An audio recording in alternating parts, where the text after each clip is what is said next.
Boa tarde, meus queridos irmãos em Cristo Jesus. Hoje, terça-feira, 3 horas da tarde. Estamos iniciando mais uma edição do nosso Pão das Três.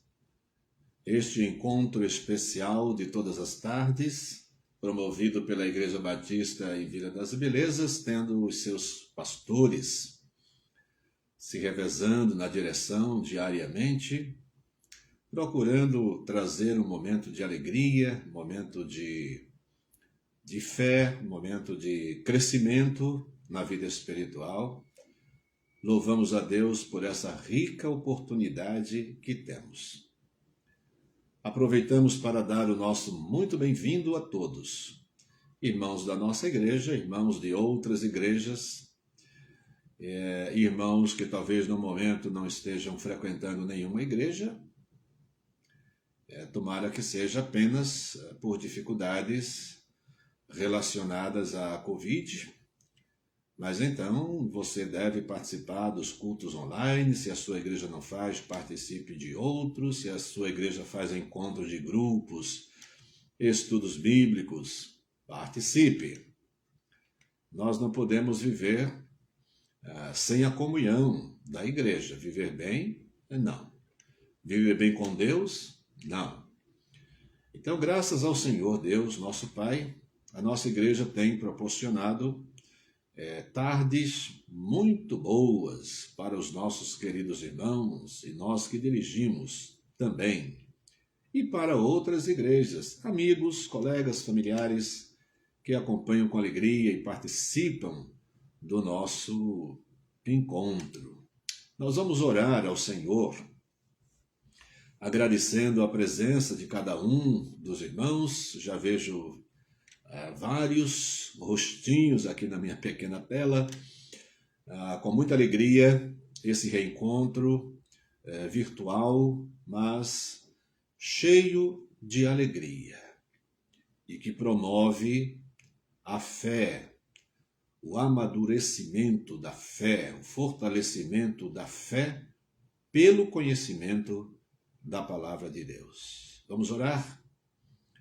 Deus bendito, nosso amado Pai, louvamos o Teu nome, agradecidos pelas muitas bênçãos recebidas, pelos testemunhos diários que recebemos de pessoas recebendo melhora, recebendo a cura, voltando para casa depois de dias hospitalizados, famílias que se alegram com a chegada, com a melhora e que celebra com alegria cada nível de melhora que os seus familiares doentes alcançam, por graça e misericórdia de Deus. Agradecemos-te por mais esta edição do Pão das Três. Rogamos-te, Senhor, que pelo Teu Espírito Tu nos ensines nesta tarde. Encha, Senhor, o nosso coração de alegria, de paz, de segurança, advinda da Tua palavra poderosa, consoladora, renovadora. Te agradecemos, Pai, e rogamos que o Senhor nos abençoe e nos conduza ao cantar, ao orar, ao meditar na Tua palavra, que tudo isso façamos debaixo da orientação do Teu Santo Espírito e que seja para a Tua glória, Senhor. Em nome de Jesus nós oramos. Amém. Queridos irmãos, nós sempre iniciamos com uma oração e em seguida procuramos cantar algum cântico. O cântico de hoje, o hino de hoje, talvez não seja conhecido de vocês, ou pelo menos da grande maioria de vocês. O nosso irmão Ivan Carvalho, ele mandou uma mensagem para mim, dizendo que ficou muito feliz com o hino que ele ouviu esses dias e acabou pedindo para que eu incluísse no Pão das Três. Ele gostaria de ouvir, cantar conosco, caso possa, não é sempre que ele pode acompanhar o Pão das Três assim ao vivo, né? Então, nós vamos cantar este hino. Os que conhecem um pouco mais dos hinos antigos da Assembleia de Deus, que como o nosso, né, a harpa cristã, como o nosso Inário Batista, nosso cantor cristão, e também o HCC, acabou abraçando muitos hinos antigos, hinos avulsos. E este hino da harpa cristã, tem como título Glorioso Deus. É o hino 511 da harpa cristã. Caso você tenha uma harpa cristã em casa, eu tenho. Porque tenho vários inários, né, não apenas da nossa denominação. Então nós vamos cantar.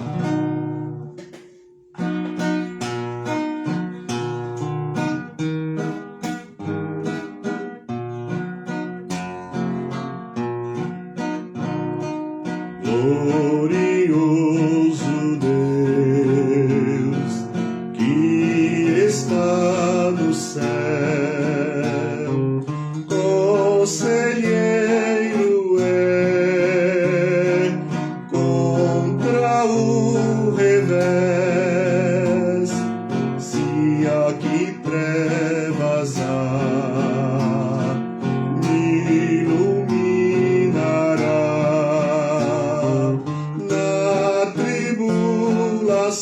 Nele os crentes firmados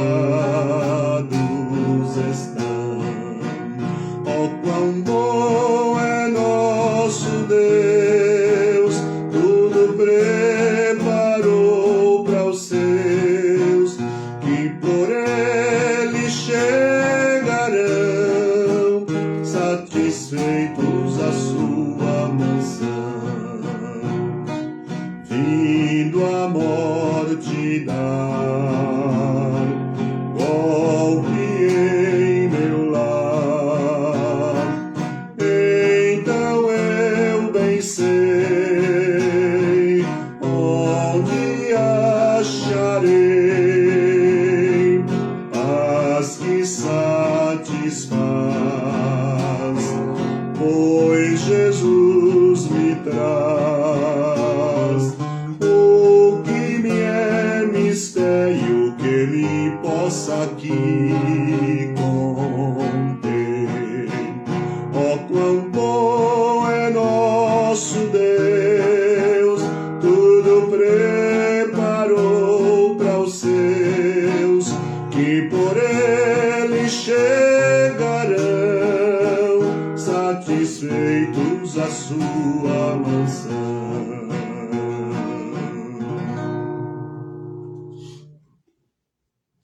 Esse hino, na realidade, tem 4 estrofes, né? Mas quase sempre que temos um hino assim um pouquinho mais comprido, a gente deixa 2 estrofes para depois, né? Tomara que o nosso irmão Ivan esteja por aí, mas não estando, entrará mais tarde, em outra hora, seguramente. Bem, tendo cantado, como vocês sabem, nós estamos aqui numa jornada em Atos dos Apóstolos. Estamos no capítulo 5.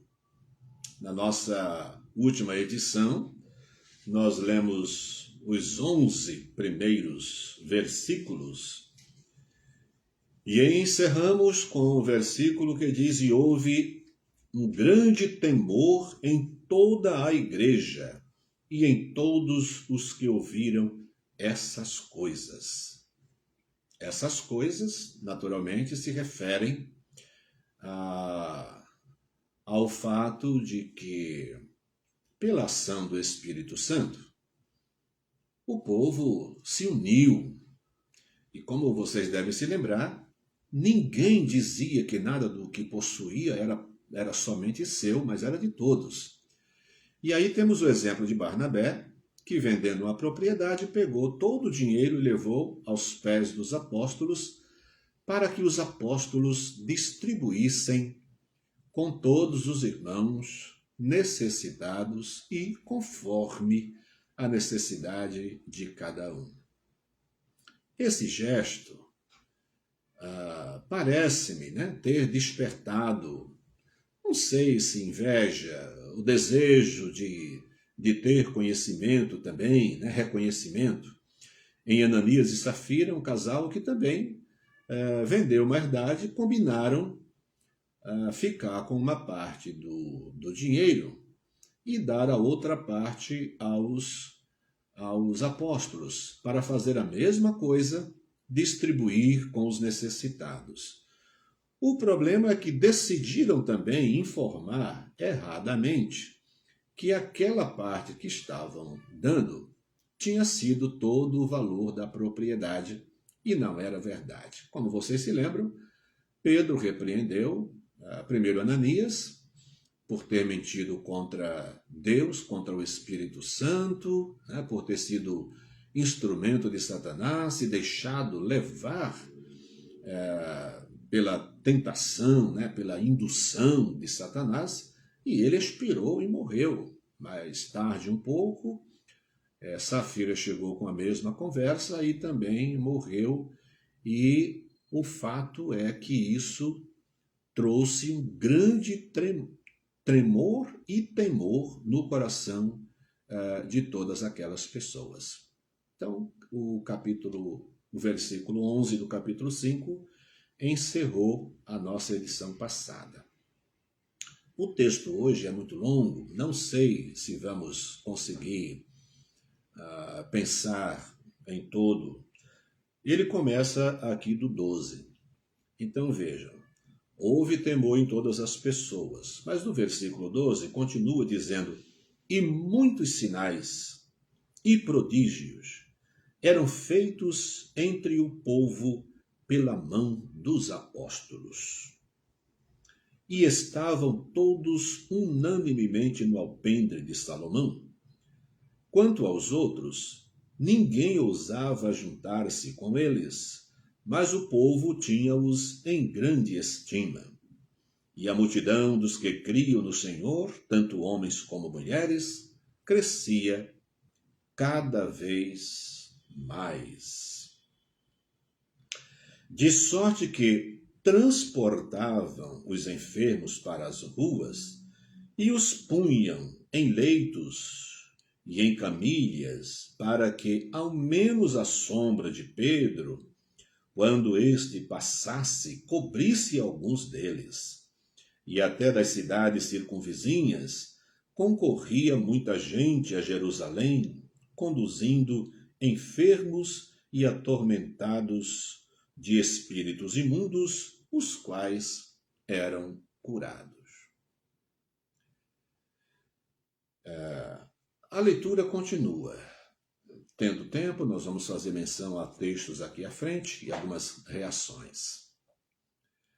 Vejam, meus irmãos, que após esta ação divina, o cuidado divino, o zelo divino para com a sua igreja, evitando que o mal se instalasse, né, pelo menos naqueles primeiros momentos da vida da igreja, a igreja não poderia começar dessa forma, com pessoas inventando coisas, mentindo, com os corações cheios de malícia.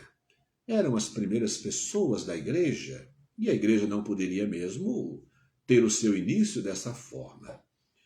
Então, um momento tremendo na vida da igreja. Conquanto houvesse essas coisas, Deus continuava realizando milagres, sinais pelas mãos dos apóstolos, o que nos faz lembrar aquela oração que eles fizeram logo no capítulo 2, né? Quando ameaçados pelas autoridades religiosas, eles fizeram uma oração pedindo que Deus lhes desse ousadia para falar o evangelho, continuar pregando o evangelho. Tudo o que eles queriam era que Deus continuasse com as mãos estendidas para abençoar. E aquela oração, certamente ouvida por Deus, logo no finalzinho dela, diz o texto, e o lugar em que estavam reunidos tremeu, e ali todos foram cheios do Espírito Santo e falavam com ousadia as coisas dos céus. Que momento a igreja estava vivendo? E assim, o que é que isso trouxe? Isso trouxe algumas coisas para a glória de Deus, para a nossa edificação, nós nos regozijamos com isso, mas isso também trouxe um sentimento muito forte de revolta, de resistência, de raiva, de inveja. Porque de todos os lugares, de todas as cidades, as pessoas iam para Jerusalém para ver Pedro, para chegar próximo de Pedro e dos apóstolos, imaginando, né, com base numa conduta antiga, né, meio mística, de que as pessoas que gozavam de certo privilégio religioso, até a sombra dessa pessoa era capaz de promover cura e milagres. Essas coisas eram feitas, naturalmente, com base nessas crenças, né? Todos nós sabemos que quem curava os enfermos, quem libertava os escravos de Satanás, possuídos por Satanás, era o poder de Deus.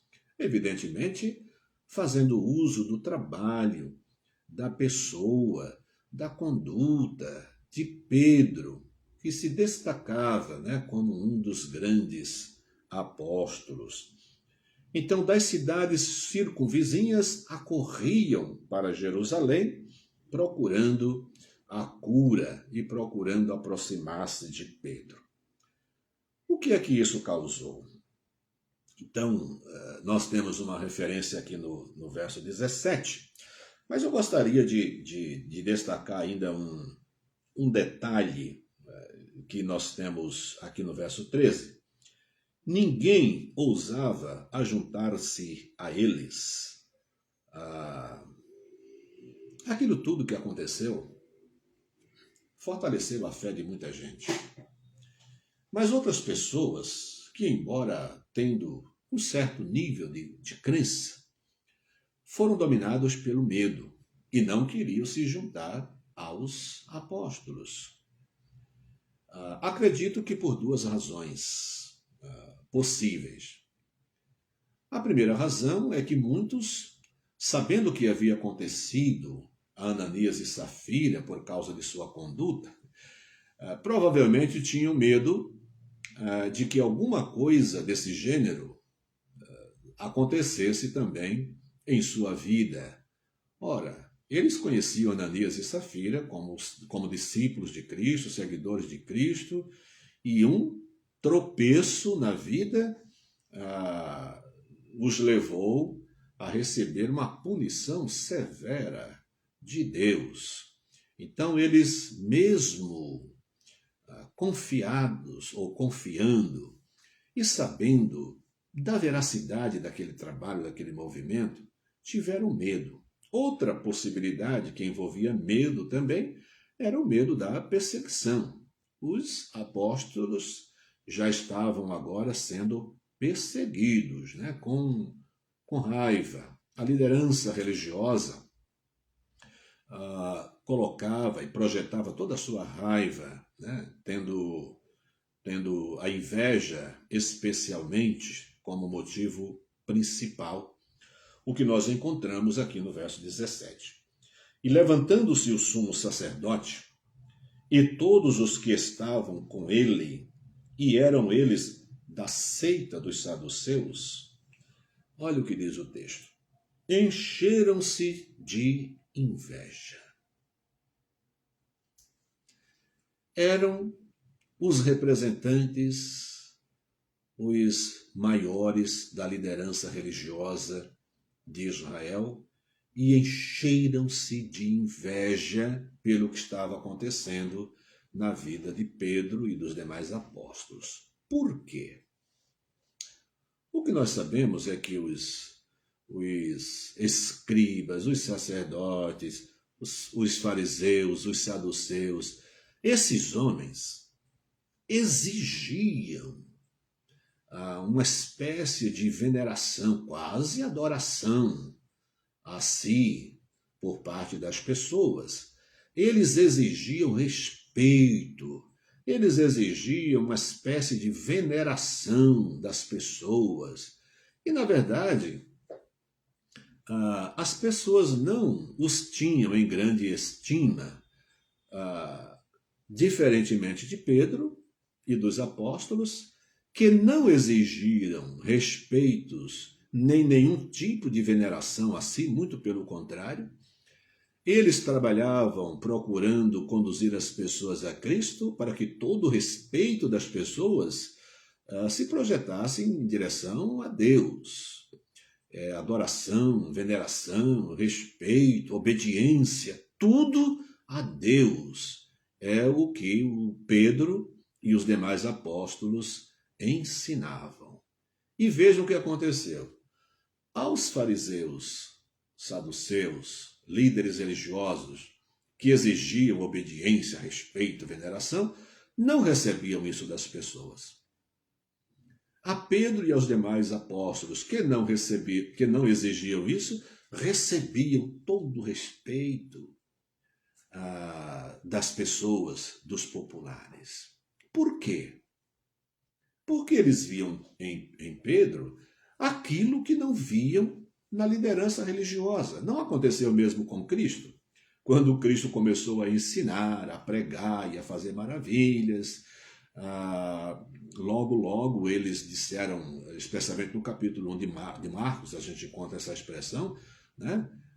Eles ficando admirados, porque Jesus ensinava com autoridade, diferentemente dos fariseus e dos saduceus. Essa observação é dos populares, do povo. Agora, a experiência repete-se. O povo vai em busca de Pedro. Os saduceus e fariseus esperavam que o povo lhe procurasse. Quer ter qualquer informação bíblica? É conosco. Quer saber quem é Deus? É conosco. Quer receber orientação para a sua vida religiosa? Nós somos os doutores da lei. E quem era Pedro, do ponto de vista da sua formação? Pedro? Que formação tinha Pedro? Bem, Pedro tinha o Espírito Santo de Deus. Pedro era homem confiável. Pedro era gente da gente, era povo do povo, era homem simples e que mostrou-se ali disposto, corajoso a entregar a sua própria vida em defesa daquilo que ele acreditava ser verdade. Então, aí vejam esses dois casos, né? Essa vida de Pedro, a reação dos fariseus e o povo, mesmo acreditando, mas muito deles com dificuldade de seguir a Pedro por causa da perseguição. Isso me faz pensar alguma coisa interessante, né? As pessoas que vão atrás mesmo de Cristo Jesus, as pessoas que vêm à nossa igreja em busca de Cristo Jesus, elas precisam encontrar algumas coisas na igreja. Porque é muito fácil levar alguém à igreja. Eu diria relativamente fácil levar alguém à igreja quando as preocupações da liderança é apresentar um culto muito bonito, é empolgar os ouvintes, é convencê-los pelo esplendor do templo, pelo conforto do templo, por um culto bem elaborado, bonito, por uma música, né, cheia de qualidades, né, em todos os sentidos, com muita harmonia, com vozes muito bem afinadas e tecnicamente elaboradas. É muito fácil levar alguém à igreja assim. Agora, esse texto mostra que muitas pessoas não iam à igreja e não se envolviam com os apóstolos por causa do que isso significava. Isso significava perseguição. Isso significava contar com a crueldade da liderança que tinha os seus corações incrédulos cheios de inveja. Ora, meus irmãos, como é que líderes religiosos, como os fariseus e saduceus, tinham tanta maldade, tanto ódio em seus corações, eles que eram representantes de Deus e sofrendo porque Deus estava sendo glorificado na vida de pessoas socialmente muito inferiores a eles. Como é que se pode entender uma atitude desta?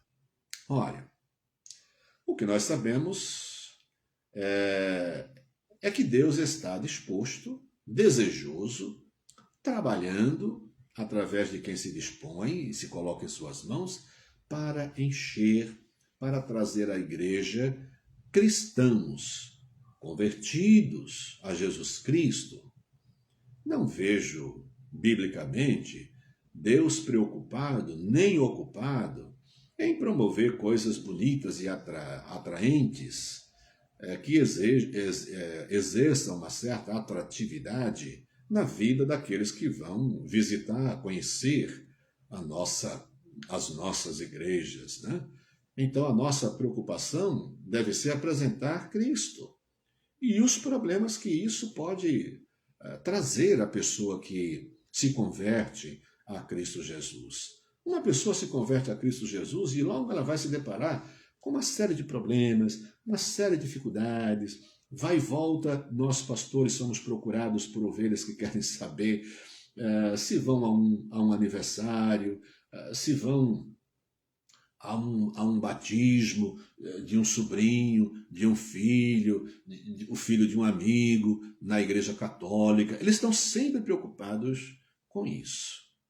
Ao mesmo tempo, né, em que a gente se alegra quando a pessoa pergunta, mas ao mesmo tempo a gente observa, olha como o evangelho, né, exige posicionamento. O crente tem que se posicionar. E quando ele vai se posicionar, ele se posiciona ao lado de Deus, da sua palavra e da sua vontade. Ele não pode ser influenciado pela amizade. Ele não pode ter medo de perder um amigo por causa da sua fidelidade a Deus e da sua busca constante de fazer a vontade de Deus. Esse texto vai nos ensinar, portanto, algumas coisas muito interessantes. Nós observamos que esses homens, movidos por inveja, lançaram mão dos apóstolos e os puseram na prisão pública. Verso 18. E é claro, a Bíblia não coloca todos os detalhes, mas eles os puseram numa prisão pública e se prepararam para uma reunião importante no dia seguinte. Eles se prepararam porque queriam fazer perguntas e exigências aos presos, né, que pudessem realmente perturbar os presos, amedrontá-los. Alguma coisa que pudesse fazê-los recuar diante da ameaça e do perigo, que eles gostariam de mostrar que os discípulos corriam perigo falando desse Nazareno e trazendo, de certa forma, culpa sobre a liderança que havia crucificado a Cristo. Então, eles prenderam, diz o verso 18, mas à noite, enquanto eles se preparavam para o interrogatório no dia seguinte, à noite, um anjo do Senhor abriu as portas da prisão e, tirando-os para fora, disse: Ide, apresentai-vos no templo e dizei ao povo todas as palavras desta vida. Uma intervenção do próprio Deus e uma orientação do próprio Deus que usa o seu anjo mensageiro para trazer palavras de encorajamento aos discípulos. É importante, é imperativo que os discípulos continuem pregando o evangelho, e não apenas pregando, mas voltando ao mesmo lugar onde foram presos. Voltando ao mesmo lugar onde foram presos e fazer a mesma coisa que ocasionou a sua prisão, era um recado dado pelos apóstolos de que mais importante era a proclamação do Evangelho, eram as coisas do reino, detalhes do reino, do que a sua própria vida. E nesta compreensão, ou por causa desta compreensão, eles estavam dispostos a correr todo o risco que houvesse. E eles estavam dispostos a abrir mão da sua própria vida a favor dos interesses do reino de Cristo Jesus. E eles voltaram.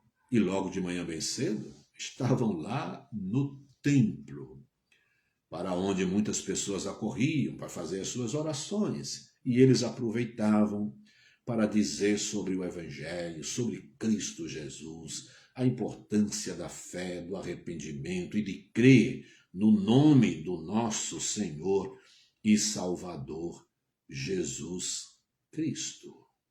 De manhã, depois de tudo preparado, tudo planejado, a pauta estava pronta, a liderança chama os principais dos judeus, todos se reúnem, devem fazer uma revisão dos assuntos, do que perguntar, o que exigir, como se comportar, e finalmente mandaram buscar os presos. Quando eles mandam buscar os presos, os soldados vão e não encontram os presos. A cadeia está fechada, né? Parece que nada aconteceu, os guardas estão do lado de fora, mas não há ninguém na cadeia. Diz o texto que eles ficaram admirados e pensativos sobre o que viria a ser aquilo, já que os servidores não acharam na prisão. Enquanto eles ouviam e pensavam nessas coisas, chegou um outro, aí já estamos no verso 25, e anunciou-lhes dizendo: eis que os homens que encerrastes na prisão estão no templo e ensinam ao povo. Então foi o capitão com os servidores e os trouxe, não com violência, porque temiam ser apedrejados. Esse adicional aqui, não com violência, porque temiam ser apedrejados, naturalmente evidencia o que desejavam fazer os servidores. Eles desejavam trazer com violência. E o texto, que não dá tempo a gente ler todo, mas o texto nos mostra que em trazendo os presos e colocados que foram diante do sinédrio, Pedro usa a palavra e mais uma vez faz acusações severas àquele povo, né, dizendo aos líderes, dizendo que eles mataram. Porque quando eles trazem e relembram a Pedro: nós não admoestamos vocês que em hipótese alguma falassem desse homem, desse nome, e ainda querem colocar culpabilidade em nós? Pedro responde já no verso 29, dizendo: mais importa obedecer a Deus do que aos homens. O Deus de nossos pais ressuscitou a Jesus, ao qual vós matastes. Um homem comum como Pedro, um homem simples, um homem pobre, no meio do sinédrio, que era o poder supremo, decisório dos judeus, e ele se dirige a esses homens dizendo: ao qual vós matastes, suspendendo no madeiro. Saibam vocês que Deus, com a sua destra, o elevou a príncipe e salvador para dar a Israel o arrependimento e remissão dos pecados. Pedro está incluindo saduceus, fariseus, sacerdotes, né, os príncipes, a linhagem real mais importante de Judá, está dizendo que eles precisam da salvação e eles também só podem ter a salvação na pessoa de Cristo Jesus. Aqueles homens ficaram com ódio e intentaram matar. Isso nos leva a pensar algumas coisas também. Até onde vai a impiedade humana, mesmo no coração daquele que tem conhecimento. Como é possível uma pessoa ser totalmente dominada pelo mal? Que mesmo diante das evidências que eles podem observar, diante das evidências incontestáveis de ser Jesus o Filho de Deus e o Salvador do mundo, mesmo sabendo que estão errados, prosseguem em sua intenção diabólica, carnal, de fazer aquilo que contraria a sua própria vocação, o seu trabalho, a sua missão. Isso nos mostra a baixeza, o quão vil é o ser humano quando se afasta da direção do nosso Deus. Eles intentam matar, o ódio lhes domina, a ira se apoderou deles. Quem eram eles? Líderes religiosos, a nata do povo judeu. Que coisa! Queridos irmãos, aprove a Deus que em nossa simplicidade a fidelidade à palavra de Deus seja sempre em nós um destaque especial. Diante das necessidades do reino, pouco importa os nossos interesses pessoais. O papel do crente verdadeiramente salvo em Cristo Jesus é abrir mão dos seus interesses, do seu gosto, dos seus bens e, finalmente, da sua própria vida, por colocar os interesses do reino acima de todas essas coisas.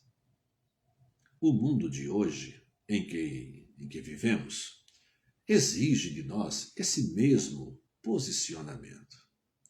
Vocês sabem quanto o mundo incrédulo, o mundo vil, o mundo ímpio, tem trabalhado para silenciar os crentes. Em outros casos, tem trabalhado bastante para fazer com que os crentes se tornem pessoas parecidas, entendam como normalidade a liberdade que cada pessoa tem de expressar a sua fé do jeito que quiser. Satanás a uns persegue e a outros confunde, procurando levá-los, os dois grupos, e outros que aparecem com outras características, ao enfraquecimento da sua fé, a conviver harmoniosamente com a impiedade e com o mal. Pode ser que uma atitude dessa leve o suposto crente a viver bem, a viver tranquilo, a crescer na vida, a não contrair inimigos. Para quê? Porque a gente precisa contrair inimigos. Pode ser. Mas o que nós percebemos pelo estudo da Bíblia é que haverá um dia em que Deus nos convidará. Convidar é uma palavra que enfraquece bastante o que Deus vai fazer. Ele nos convoca, na verdade, né? Ele nos pedirá conta das oportunidades que tivemos de falar, de nos expressar e de nos posicionar como crentes e preferimos a amizade, a política da boa vizinhança para viver bem com as pessoas. Que não sejamos achados nesta condição, queridos irmãos, mas que façamos do Evangelho de Cristo Jesus a nossa bandeira, o nosso modo de viver, de ser e de agir, sem arredar o pé dessa posição firme na palavra do Senhor. Vivemos momentos difíceis, com muitas perdas, em que a situação às vezes nos leva a fazer perguntas que não deveríamos fazer. Por que acontece isso na minha família? Por que estamos sofrendo? Por que eu perco amigos? Por que eu perco filhos, ou pais, ou irmãos, ou pessoas muito próximas? Bem, Deus nos dirija, Deus nos abençoe, nos dê muita sabedoria, coragem, fé para vivermos com bastante firmeza a nossa fé. Quero cantar as duas últimas estrofes do hino que nós escolhemos hoje. Na verdade, nós não escolhemos, quem escolheu foi o nosso irmão Ivan. Ivan, já parece que eu vi o Ivan entrando aí há pouco tempo. Agora que ele entrou. Ele entrou agora, né? Então, Ivan, já cantamos duas estrofes, as duas primeiras estrofes do hino Glorioso Deus. Este hino 511 da harpa cristã. Tem vários hinos da harpa cristã que eu já cantei muito e ainda canto. São hinos antigos muito bonitos. Então vamos cantar a terceira e a quarta estrofes.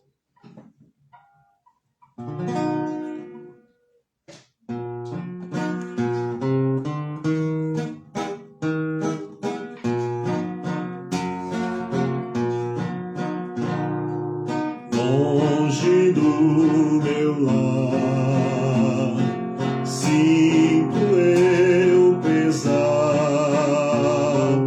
mas o bom Jesus dá-me sua luz, e minha alma diz: estás em mim feliz. Estou contigo aqui, estarás sim comigo ali. Oh, quão bom é o nosso Deus, tudo preparou para os seus, que por ele chegarão, satisfeitos à sua mansão. Peregrino sou, mas em breve estarei,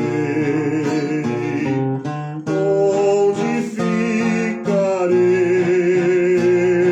sempre com sua grei, lá hei de gozar seu amor sem par.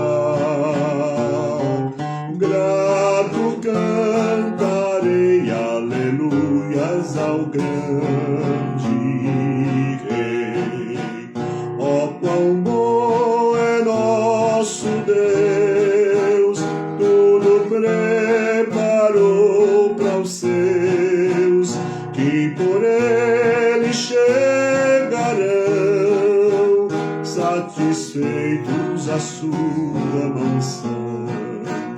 Oh, quão bom é o nosso Deus, tudo preparou para os seus, que por ele chegarão,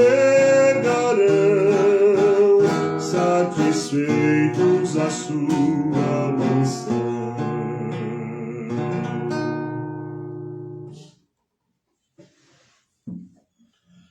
Um hino não conhecido, né?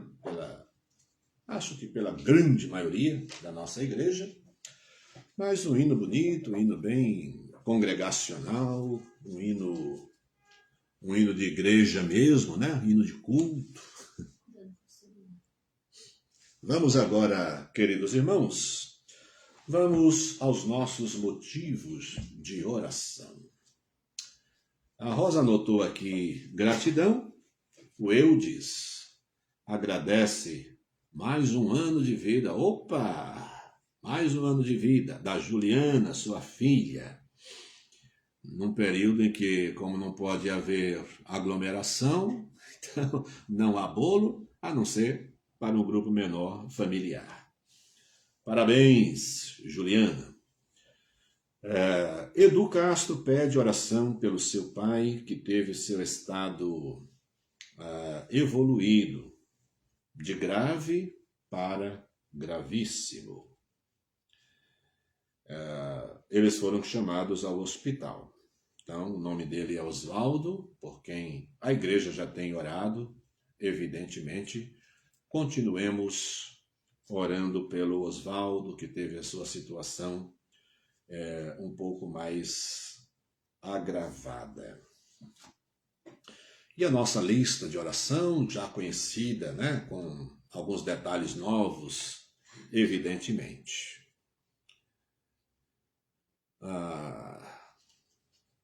Vindo essa informação da Solange Marques, Sebastião e sua família saíram da quarentena. Agradecemos pelas orações. Graças a Deus pelas boas notícias. Priscila Andriguete.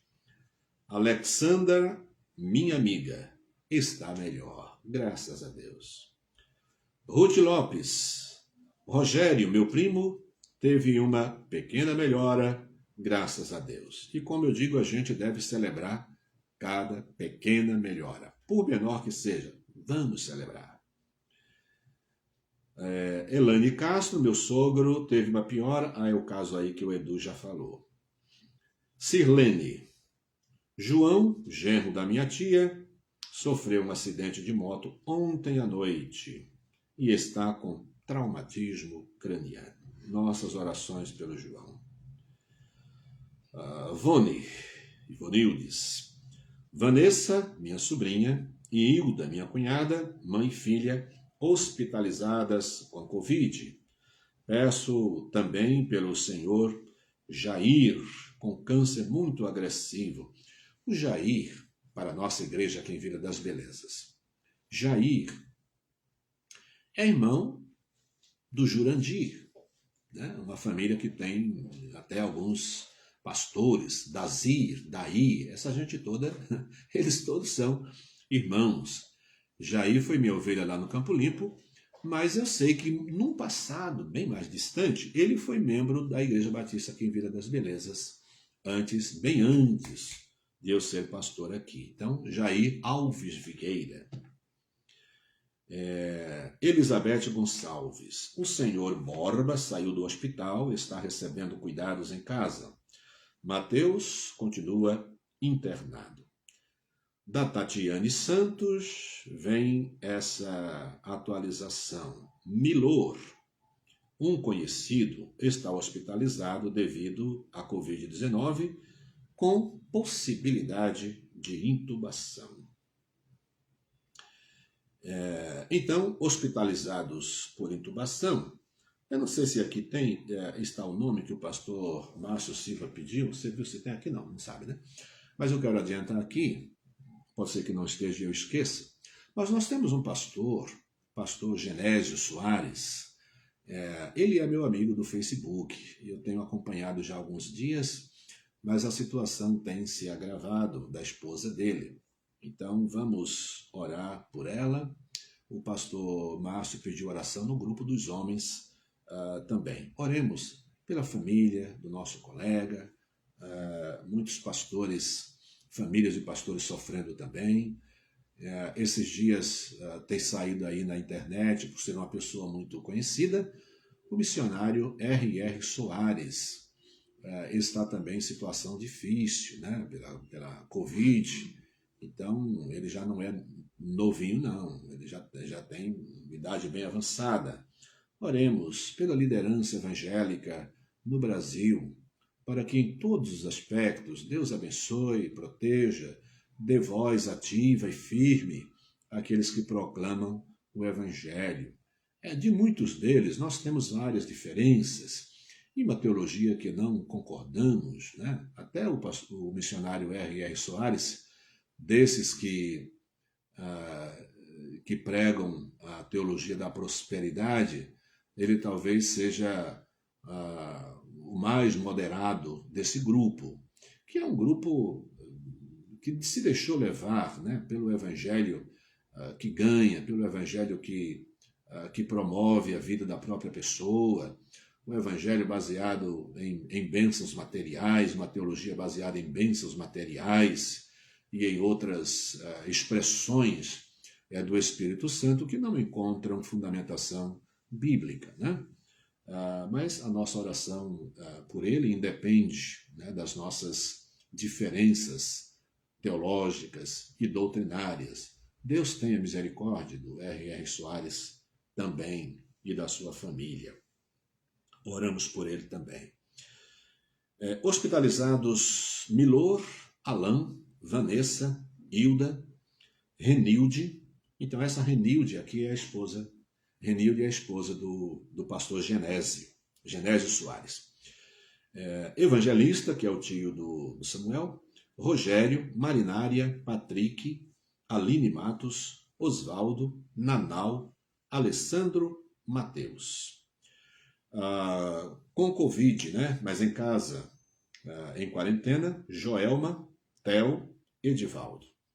Outras enfermidades, Tata, Wilson, Gabriel, Irailda, Jane, Irene, Valdomira, Samuel, João, esse que sofreu o acidente de moto, Roberto, Brás, Paulo, Raimunda, Lídia, Mara, Marisa, Andréia, Ete, Arlindo, Ventura, Fábio, Ana Lúcia, Juraci, Jair, Jônia, Juliana, Thaís, Arlinécio, José, Eusomar, Luzenaide, Vilma, mais uma Vilma, Estefânia, Janilda, Andréia, Jusilene, Alessandra, Luiz Dantas, Tereza Mendonça. Esses últimos esperando, aguardando cirurgia. Meus queridos irmãos, quantos desafios. Deus nos proteja.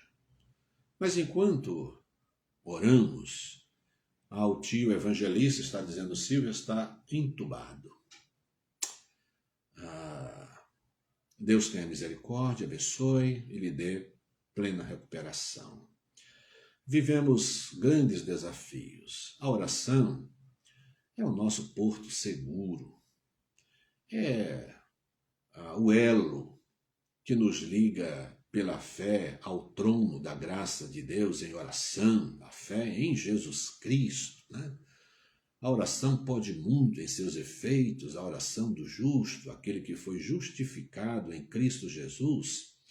E é com base nessas informações bíblicas que nós ousadamente comparecemos perante o altar da graça do nosso Senhor Jesus Cristo para orar a favor desses nossos queridos irmãos, amigos. Alguns deles nem são crentes, são parentes de crentes irmãos nossos. Queira Deus curá-los e usar os seus queridos familiares que são crentes como testemunha para que compreendam a necessidade de arrependimento e de se encontrar, de se entregar a Cristo Jesus. Vamos orar juntos, meus queridos irmãos, confiados na graça, na misericórdia do nosso Deus. Oremos.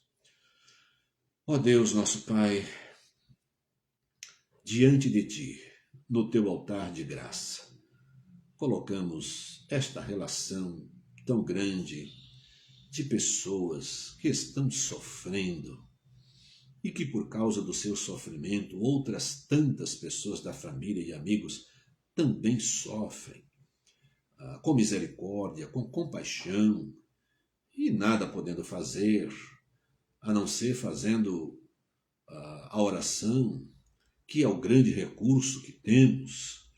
Quando falamos que nada podemos fazer, é porque gostaríamos de atenuar a sua dor, trazê-los para casa, tirar o tubo, e nada pudesse piorar a sua situação. Gostaríamos de agir na prática, nós fazendo alguma coisa. Senhor, tudo isso que está acontecendo no mundo mostra o quão insignificantes, quão desprovidos de poder e de capacidade nós somos e como precisamos nos inclinar diante do Senhor, reconhecendo ainda mais intensamente que só o Senhor é Deus, só o Senhor é a fonte de todo o bem, da cura, só o Senhor é a fonte e o poder da restauração. por tua mão, pelo teu toque, por tua palavra, pela autoridade da tua palavra, Senhor, tu podes fazer todas as coisas. Entretanto, pedimos também, por orientação da tua palavra, que a tua vontade seja feita, Senhor. Que todas as tuas ações, atitudes, atendam o teu próprio plano, a tua própria vontade. Expresse o projeto que tens para com a humanidade e para com cada um de nós. Ó Deus, nós pedimos que o Senhor conduza a restauração dessas pessoas, os acontecimentos que envolverão suas vidas nos próximos anos, nos próximos dias, nas próximas horas. Só tu sabes a quem terá e se dará anos, dias ou horas, ou minutos apenas. O Senhor é o dono da vida. O Senhor é a própria vida. Sem o Senhor não há vida. Por isso a vida só encontrará seu pleno significado em ti, Senhor. Nós cremos e assim pregamos e assim vivemos. Perdoa-nos pelas perguntas indevidas, pelos pensamentos inapropriados, Senhor. Pedimos perdão por nossas fraquezas, pedimos perdão e rogamos que o Senhor tenha misericórdia desses queridos irmãos e amigos. Abençoa, Pai, os grupos especiais também, os idosos, enfermeiros, médicos, assistentes sociais, todos que trabalham na saúde, que lidam diretamente com isso. E aqueles também que, por causa de atendimento a público, seja em hospitais, seja em supermercados, em outros tipos de trabalho, também se expõem a este vírus tão violento, tão nocivo. Repreende a ação, Senhor, na vida dos teus filhos, trazendo-lhes a alegria da recuperação e a paz para a sua família. Abençoa também a nossa igreja, as nossas igrejas, de todos que aqui estamos, daqueles que virão também depois. Ser com os pregadores, ser com os teus filhos, com a família do Senhor que toma o nome do Senhor aqui na terra. Pedimos também perdão, pedimos restauração para o nosso país, para a nossa pátria, que se diz cristã, mas tão idólatra, tão incrédula, e com o peito, o coração tão aberto para o mal, para o pecado, abraçando e apoiando o pecado que se escancara em nossa nação. Senhor, repreende, que faça isso com a tua misericórdia que te é tão peculiar. Aceite a nossa oração e abençoe-nos, Senhor. Nós te pedimos, em nome de Jesus. Amém, Senhor. Queridos irmãos, encerramos aqui mais uma edição do Pão das Três, nesta terça-feira. Amanhã, quarta-feira, não teremos o Pão das Três, teremos o culto amanhã à noite, em nossa igreja, às 20 horas. O culto é na página da igreja, mas na plataforma do YouTube, às 8 horas amanhã. Às quartas-feiras, nós estamos trazendo reflexões em Eclesiastes. Amanhã estaremos na segunda parte de Eclesiastes, capítulo 11. Então, convidamos vocês a participarem dos nossos cultos. Na quinta-feira, o nosso Pão das Três volta com o pastor Júnior, nesse mesmo horário, aqui no Facebook, Igreja Batista em Vila das Belezas. Queridos irmãos, tenham todos um bom final de tarde, tenham uma boa noite, Deus abençoe a todos vocês, fortalecendo a sua fé, a sua confiança, o seu testemunho. Viva para a glória de Deus. Uma boa tarde e um abraço a todos.